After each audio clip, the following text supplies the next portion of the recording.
Hello everyone, welcome back to our channel. आज हम आपके लिए लेकर आए हैं मैनेजमेंट के टॉपिक से रिलेटेड एक मोस्ट इम्पॉर्टेंट टॉपिक, क्योंकि ये आपका एक बेसिक टॉपिक है जो कि आपके लिए हर जगह इम्पॉर्टेंट है। अगर आप 12th स्टैंडर्ड में हैं और मैनेजमेंट का सब्जेक्ट पढ़ रहे हैं तब भी ये आपके लिए इम्पॉर्टेंट है, एज वेल एज अगर आप अपनी बैचलर्स डिग्री के लिए जो है प्रिपरेशन कर रहे हैं या मास्टर्स के लिए प्रिपरेशन कर रहे हैं और मैनेजमेंट का उसमें आपका एक टॉपिक है या फिर मैनेजमेंट का पूरा एक सब्जेक्ट है, तो वहां पे ये टॉपिक आपको जरूर करना पड़ेगा।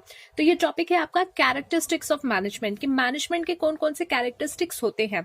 सबसे पहले मैनेजमेंट हम ऑलरेडी डिस्कस कर चुके हैं। मैनेजमेंट होता क्या है, जहां पे आप क्या करते हो, किसी चीज के लिए प्लान करते हो, फिर उसको ऑर्गेनाइज करते हो, उसके लिए लोगों को बुलाते हो और साथ ही साथ उस पर जो है डायरेक्ट करते हो कि इनको क्या क्या काम करना है और फिर चीजों को कंट्रोल करते हो। या फिर दूसरे शब्द में कहा जाए तो दूसरे लोगों से चीजों को करवाना या जो आपने गोल डिसाइड किया है उसके लिए प्रॉपर प्लान्स बना करके उसकी तरफ उसको लेकर के जाना, वो सब आपका मैनेजमेंट कहलाता है।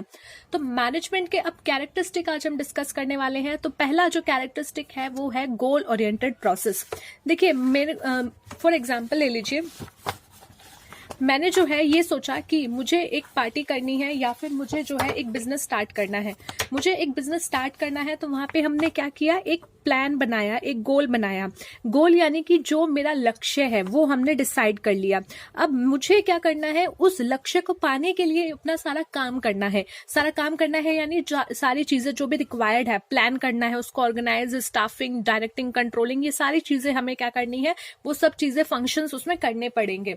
तो मैनेजमेंट क्या देखेगा, मैनेजमेंट क्या करेगा, मैनेजमेंट करेगा कि जो आपका गोल डिसाइड है उसकी तरफ आपको लेकर के जाएगा बाकी सारी चीजों के द्वारा, यानी कि हर चीज जो भी रिक्वायर्ड होंगी उन सबको किया जाएगा इस मैनेजमेंट के प्रोसेस में, ताकि आप अपने गोल तक पहुंच सको। तो इसको इसलिए बोला गया है गोल ओरिएंटेड प्रोसेस, क्योंकि कोई गोल होगा उसी को आप अचीव करने के लिए सारा मैनेजमेंट का काम करोगे। लेट्स से एन एग्जांपल, मेरे फ्रेंड का बर्थडे है अगर और मुझे पार्टी ऑर्गेनाइज करनी है, तो हमें पार्टी ऑर्गेनाइज करनी है। फॉर एग्जाम्पल हमने सोचा कि हम एक रूम पे जाएंगे, वहां पे पूरा डेकोरेशन करेंगे, केक वेक लाएंगे और अपने फ्रेंड को सरप्राइज बर्थडे पार्टी देंगे। तो हमारा जो है गोल क्या है, एक सरप्राइज बर्थडे पार्टी। और इसीलिए वो सारा जो भी मैनेजमेंट होगा, केक लाना, जो भी होगा, डेकोरेशन करना, रूम बुक करना, जो भी डेकोरेशन से रिलेटेड काम होगा या चीजें होंगी, वो सारे क्या है, मैनेजमेंट किया गया, वो सब कुछ मैनेज किया गया ताकि आपका एक सरप्राइज पार्टी जो है वो निकल के आ सके। तो ये क्या है, गोल ओरिएंटेड, गोल को ध्यान में रखते हुए पूरा प्रोसेस किया जाता है। इसलिए जो पहला जो पॉइंट यहाँ पे निकलता है कैरेक्टरिस्टिक, वो है गोल ओरिएंटेड प्रोसेस। तो एक बार इसको पढ़ लेते हैं। An essential aspect of management is to combine individual effort and direct them towards achieving organization goals। यानी इंडिविजुअली हर एफर्ट्स लगाए जाएंगे, एक एक जगह से एफर्ट्स लगेंगे, एक केक ला रहा है, एक डेकोरेट कर रहा है, एक रूम बुक कर रहा है, ये सारे क्या है, इंडिविजुअल एफर्ट्स है, अलग अलग एफर्ट्स है। और इन सबको मिला करके आपका क्या हो रहा है, ग्रुपिंग कर रहे हैं, ग्रुप करके उसको क्या कर रहे हो आप, अपने ऑर्गेनाइजेशन का जो भी गोल है उसको आप पूरा कर रहे हो। यहाँ पे हालांकि जो गोल हमने लिया है वो ऑर्गेनाइजेशन का नहीं है, और ऑर्गेनाइजेशन का गोल आपको लेना है तो मान लीजिए आपको प्रोडक्शन करनी है 100 यूनिट्स की मोबाइल फोन की, तो एक बंदा रॉ मटेरियल लाएगा, एक बंदा प्रोसेस करेगा, एक पैकिंग करेगा, ये सब करके क्या हो जाएगा, उसका सारे इंडिविजुअल एफर्ट्स मिलकर के उसको ऑर्गेनाइजेशन की गोल की तरफ लेकर के जाएंगे। These goals differ from organisation to organisation.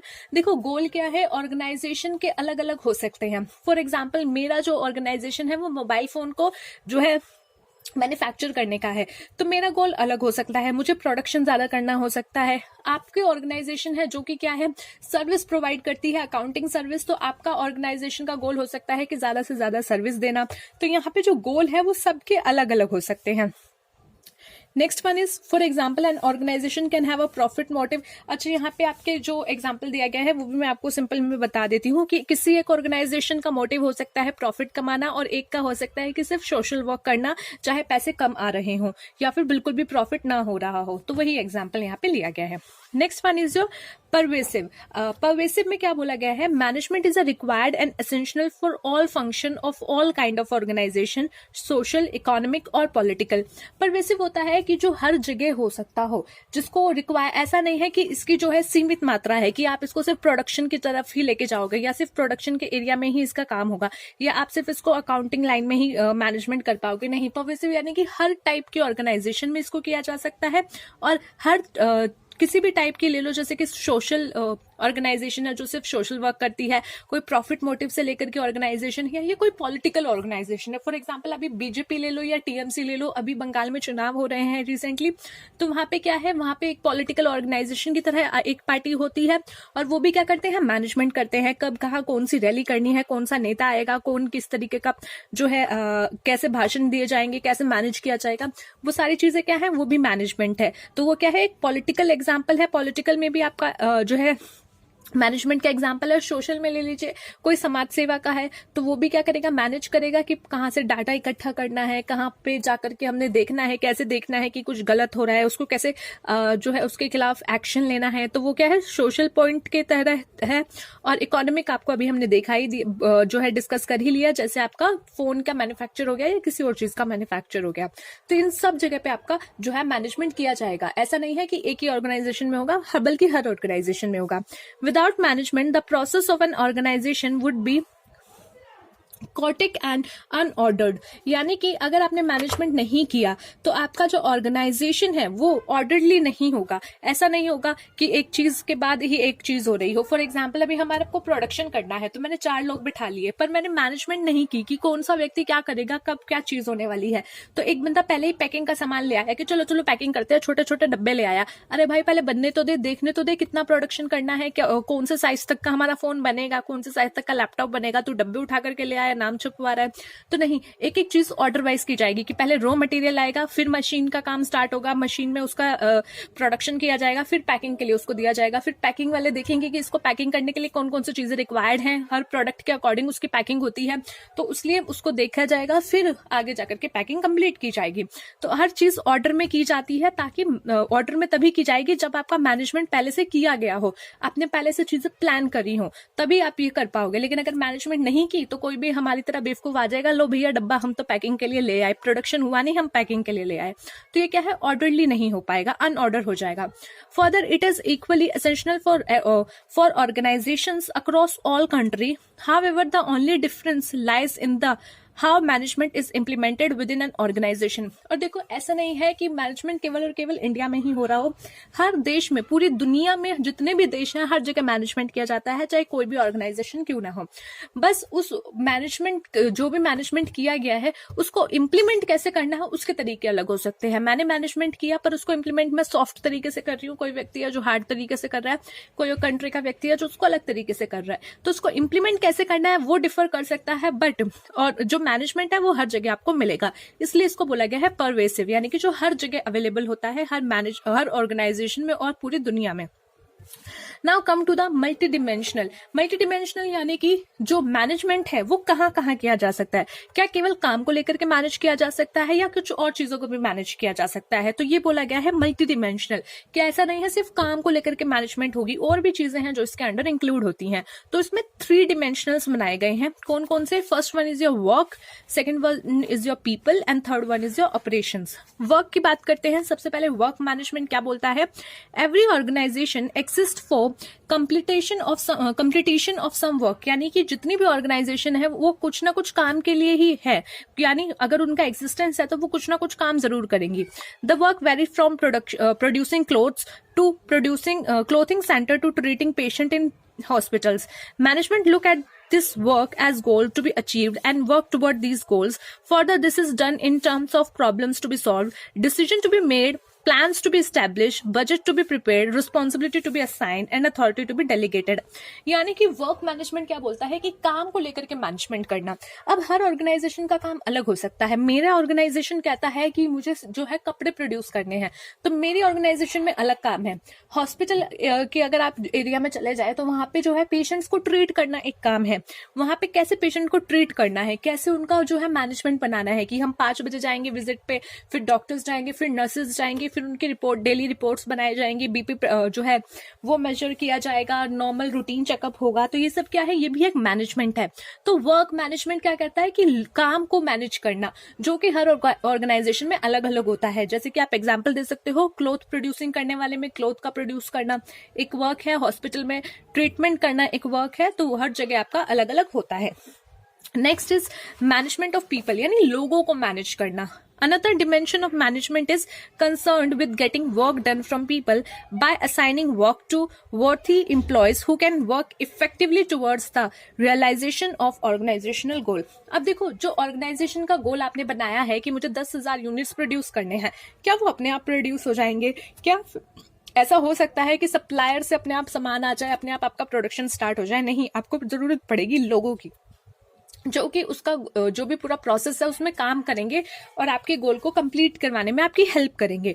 तो जब आपके पास इतने सारे लोग काम करेंगे जो आपके गोल के टुवर्ड्स आपको काम करवा रहे हैं या गोल को कंप्लीट करने के लिए आपका पूरा साथ दे रहे हैं, तो उस सिचुएशन में आपको क्या करना पड़ेगा? उनको भी मैनेज करना पड़ेगा.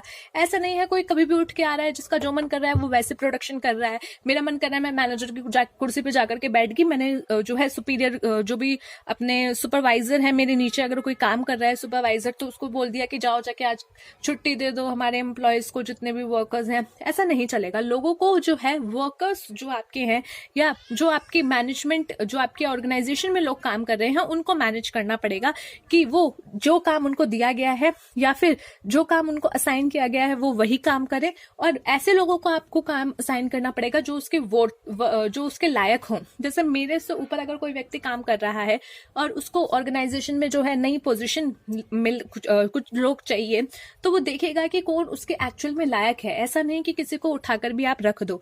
तो मैनेजमेंट ऑफ पीपल में वो सारी चीजें आती हैं कि किन लोगों को काम जो है असाइन करना है और ये भी ध्यान रखना कि वो इफेक्टिवली उस काम को कर रहे हों. Next one is a management of operations. Operation ये चीड़ फाड़ वाला वो नहीं है जो डॉक्टर्स करते हैं. ऑपरेशन का यह मतलब है कि डेली रूटीन का जो आपका किसी भी ऑर्गेनाइजेशन में काम चल रहा होता है. As every organization aims at the completion of work, they also have a particular product और service to provide with respect to their domain of operation. Not that there is met with the help of a production process.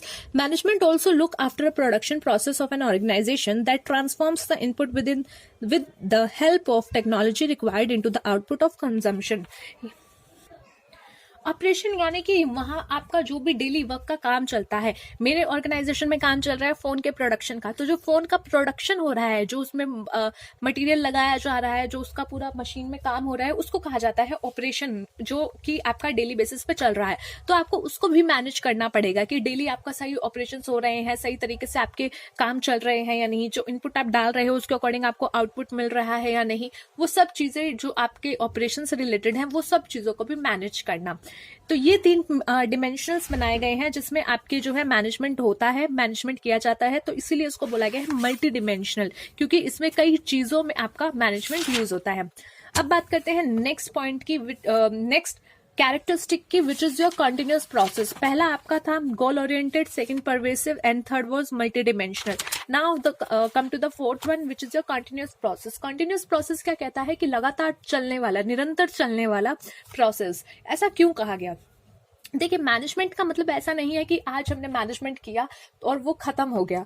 Management, अभी हमने एक example लिया था plan करने का, एक birthday party. तो उसमें क्या था, उसमें हमने प्लान किया. अब क्या ऐसा हो सकता है कि मैनेजमेंट जो हमारा गोल है वो जब तक हम उसको अचीव नहीं कर लेते उससे पहले ही मैनेजमेंट का काम खत्म हो जाए? बिल्कुल नहीं, क्योंकि हमें डेली बेसिस पे या फिर जब तक वो चीज गोल जब तक हम कंप्लीट नहीं कर लेते तब तक हमें देखते रहना पड़ेगा, उसको कंट्रोल करते रहना पड़ेगा कि चीजें क्या हमारे गोल की तरफ जा रही हैं या नहीं, या जो हमने पहले से ही डिसाइड किया था उसके अकॉर्डिंग काम हो रहा है या नहीं. तो इसीलिए इसको बोला गया है कंटिन्यूअस प्रोसेस. जब तक आपका गोल कंप्लीट नहीं हो जाता तब तक ये प्रोसेस आपका चलता रहता है. There are various functions of management. These are planning, organizing, directing, staffing, and control. As a matter of fact, manager perform all these functions simultaneously. Through these functions are separate. Management is concerned with performing all these simultaneously all the time. Consequently, management is a dynamic and continuous process. यानी कि ये जो management है इसमें सिर्फ management के नाम पे कुछ नहीं होता, बल्कि इसमें बहुत सारी चीजें इंक्लूड होती हैं, जैसे कि प्लान करना, ऑर्गेनाइज करना, डायरेक्ट करना, स्टाफ करना, कंट्रोलिंग करना. ये सारी चीजें मिलकर के आपका मैनेजमेंट बनता है. किसी भी ऑर्गेनाइजेशन में आप ले लीजिए, कोई भी कंपनी आप ले लीजिए, वहां पे ये सारी चीजें लगातार चलती रहती हैं. कभी भी कोई आ रहा है, कोई कंपनी में एम्प्लॉय जा रहा है तो उनका स्टाफिंग का प्रोसेस चलता रहता है, लोगों को लाने का, वैकेंसी निकालने का प्रोसेस चलता रहता है, उन्हें डेली बेसिस पे बताने का कि आज आपको क्या काम करना है वो चलता रहता है, which comes under your directing, उनको कंट्रोल करने का काम चलता रहता है। तो ये सारी चीजें आपकी निरंतर चलती रहती है, इसीलिए इसको कंटिन्यूअस प्रोसेस भी बोला गया है। Now the next one is group activity. Group activity अभी हमने बताया है, इसके अंदर काफी चीजें इंक्लूड होती हैं। और मैनेजमेंट क्या है, मैनेजमेंट अकेले नहीं किया जा सकता, इंडिविजुअल इंसान नहीं कर पाता, इसमें बहुत सारे लोगों का आपका इंक्लूड होता है अगर आप ऑर्गेनाइजेशन के बेस पे बात करो। An organisation consist of a large number of individual having different reason and purpose to join. Again this individual differ based on their needs and behaviour, however it is important to realise that these drives individual work together towards the achievement of an organizational goal. Management diverts the individual effort toward the right direction. Further, effective management enable all the individual to grow and develop as their need and opportunity change. Group activity क्यों बोला गया है? किसी भी organisation में आप देख सकते हो कि एक ही व्यक्ति नहीं होता जो काम कर रहा होता है, बल्कि वहाँ कई सारे लोग होते हैं जो अपने इंडिविजुअल पर्पस के लिए वहां काम कर रहे होते हैं। हो सकता है किसी को सिर्फ सैलरी पसंद हो इसलिए वो काम कर रहा है, हो सकता है किसी को एक्चुअली में वो वर्क करना पसंद हो रहा हो, या कोई व्यक्ति है जो सिर्फ अर्निंग करने के लिए वहां पे काम कर रहा है। तो क्या है, इनकी इंडिविजुअल भी अपनी अपनी कुछ ना कुछ मजबूरी होती है, या कुछ ना कुछ उनके गोल्स होते हैं इंडिविजुअल, जिनकी वजह से वो काम कर रहे होते हैं, और वो ऑर्गेनाइजेशन के अंदर आते हैं ताकि वो ऑर्गेनाइजेशन के गोल को कंप्लीट करवा सके, साथ ही साथ अपना जो गोल है वो भी उसको कंप्लीट कर सके। तो हर व्यक्ति को मिला करके, हर इंडिविजुअल को मिला करके ये काम किया जाता है। That is why this is called a group activity. Next one is a dynamic function. Dynamic function क्या कहता है? An organization has to adapt to the environment in order to succeed. Thus management is dynamic in nature and adapts to the ever-changing social, economic, and political conditions. A famous example of this is how McDonald's had to change its menu to serve and emerge as a major fast food giant in the Indian market. यहाँ fast food होगा तो आप ध्यान रखिएगा, ये गलत लिखा है, ठीक है। अब क्या बोला गया है? Dynamic function. डायनेमिक फंक्शन यानी कि जो चीजों के साथ बदल सके। सर्कमस्टेंसेस यानी परिस्थितियां अगर आपकी बदलती हैं तो आपको कई बार अपनी चीजें बदलनी पड़ती हैं। मैंने कुछ सोचा था, हमने सोचा था कि हम जो है बर्थडे पार्टी ऑर्गेनाइज करेंगे, बट कोविड की वजह से क्या हुआ, सेज एन एग्जाम्पल कि कोविड की वजह से दोबारा लॉकडाउन लग गया।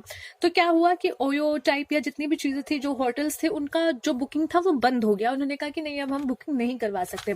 तो हमने सोचा क्या था कि हम पार्टी ऑर्गेनाइज करेंगे, किसी होटल में करेंगे, किसी जगह पे करेंगे। अब क्या हुआ, सर्कमस्टेंसेस चेंज हो गए।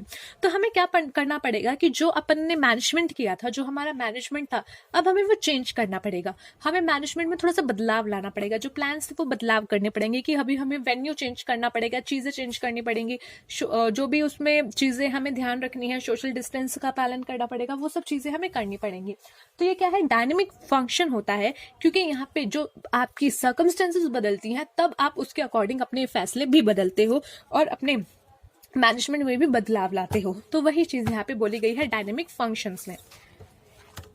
Next one is intangible force. Intangible force का मतलब क्या है? मैंने जो था चीजें मैनेज की, ठीक है, हमने चीजें मैनेज की for organising a party for a friend. तो वहां पे क्या हुआ, क्या ये चीज आपको दिख रही है कि हमने कुछ मैनेज किया? क्या आपको ये दिखा कि हम क्या कर रहे हैं? क्या फिर मैनेजमेंट क्या आपको दिख करके आता है कि मैनेजमेंट किया गया है? Obviously not. Tangible and intangible का मतलब आई होप आपको पता हो, अगर नहीं पता तो पहले हम उस पर बात कर लेते हैं। टेंजिबल मतलब कि जिसको हम छू सकते हैं, महसूस कर सकते हैं। For example this notebook, this copy और रजिस्टर, वट एवर यू से, हम इसको टच कर सकते हैं, देख सकते हैं, महसूस कर सकते हैं। So this is a tangible. इस मार्कर को मैं देख सकती हूँ, टच कर सकती हूँ, फील कर सकती हूँ, so this is tangible. But यहाँ आसपास की हवा है, अभी हम उसको नहीं देख सकते, तो वो क्या है, इनटेंजिबल। या फिर कुछ ऐसी चीज हो जिसको हम देख नहीं सकते या छू नहीं सकते, वो क्या होती है, वो होती है आपकी इंटेंजिबल। तो मैनेजमेंट क्या है? मैनेजमेंट एक इंटेंजिबल फोर्स है। फोर्स क्यों बोला गया है? क्योंकि वो आपको आपके गोल की तरफ धकेल रहा है कि आप अपना जो भी गोल सेट किया गया है उसको कंप्लीट करो। तो इसीलिए यहाँ पे बोला गया है intangible force. Intangible because you guys can not see it and even you guys can not feel it, and force because ये आपको आपकी गोल की तरफ फोर्स करता है। So this is why the next function is intangible force. Management cannot be touched or it is not tangible. However, effective management can be easily felt. अब ये क्यों बोला गया है कि effective management can be easily felt? जब मेरा गोल complete हो जाएगा, जब मेरी ऑलरेडी एक पार्टी पूरा ऑर्गेनाइज होके आ जाएगी, तो हमें क्या पता चलेगा कि हाँ ये रिजल्ट है। तो जब आपका रिजल्ट आपके सामने आएगा ना, तब उसके अकॉर्डिंग आप जान सकते हो कि आपका मैनेजमेंट कितना अच्छा था या कितना खराब था। Next one is your economic resources. Management is an essential ingredient of an organization. Essential ingredient है आपके organization का, क्योंकि इसके बिना आपका काम पूरा नहीं हो सकता और जो आपका गोल है वो कंप्लीट नहीं हो सकता, इसलिए इसको बोला गया है economic resources. Next one is your multidisciplinary subject. Management has grown as a field of study, taking the help of so many other disciplines such as engineering, anthropology etcetera. क्या बोला गया है कि आज के टाइम में मैनेजमेंट एक अलग तरीके से स्टडी के रूप में निकल के आ गया है, मल्टी डिसिप्लिनरी सब्जेक्ट। क्योंकि अब क्या हो गया है, अगर आप 12th के बाद देखोगे तो मैनेजमेंट में अलग से आपको बीबीए करवाई जाती है, जिसमें आपको बिजनेस एडमिनिस्ट्रेशन करवाया जाता है, मैनेजमेंट स्टडीज करवाई जाती हैं, एमबीए करवाई जाती हैं, तो जहाँ पे सिर्फ मैनेजमेंट के बारे में आप पढ़ते हो। तो इसलिए बोला गया है मैनेजमेंट को अलग से ही अब एक सब्जेक्ट के रूप में लेकर के आए गए हैं। तो उसके अकॉर्डिंग इसको जो नया फंक्शन लिखा है वो है योर मल्टी डिसिप्लिनरी सब्जेक्ट। सो ये थे हमारे main important 9 characteristics of management. I hope आपको समझ आए हों। आपको अच्छे से अगर समझ आया है तो प्लीज हमारे एफर्ट्स के लिए एक लाइक जरूर कर दीजिएगा, साथ ही साथ कमेंट्स में जरूर बता दीजिएगा कि कैसा लगा। खराब भी लगा हो तो प्लीज बताइएगा, कुछ सजेशन हो तो please let us know. Thanks for watching. मिलते हैं नेक्स्ट वीडियो में। Take care of yourself and टाटा, बाय बाय।